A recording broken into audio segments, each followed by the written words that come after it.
Well, I don't deal with Kegels. I mean, I had twins 21 years ago, so I've done a Kegel. And I can tell you, they're very of limited effectiveness. And I think with some of our more symptomatic patients, they can't really even do a Kegel exercise because their muscles are so lax or so atrophied that they have no real muscle control. So for those patients, they couldn't even do a Kegel, if they had to.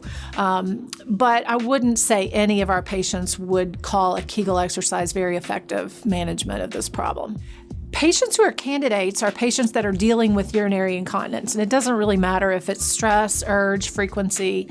I've even seen some patients that would be true overactive bladder type patients, or even neurogenic bladder in some cases, have improvement.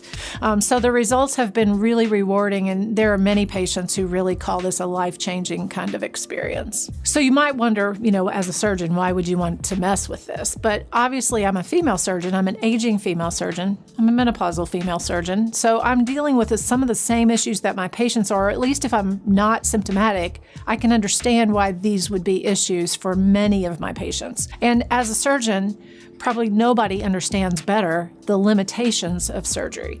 So in this way, I'm able to offer something that is meaningful, and in many cases can either put off the time at which they have to turn to surgery, it can help them maintain the results of surgery, and it can be a complement to surgery as well. The Emsella would work very well in conjunction with a radiofrequency device that you're using for vaginal rejuvenation, or a fractional CO2 laser that you're using for the same purpose.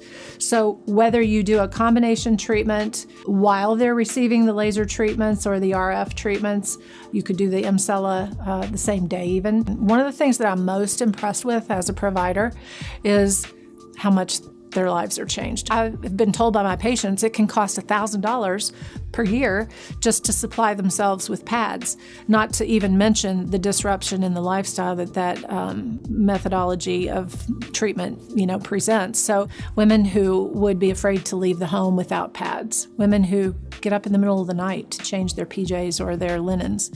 These women are telling you something very intimate about themselves, and when they experience the changes, it just takes a brief minute to see how much it really changes their lives and the lives of their relationships, partners of theirs, on a day-to-day basis.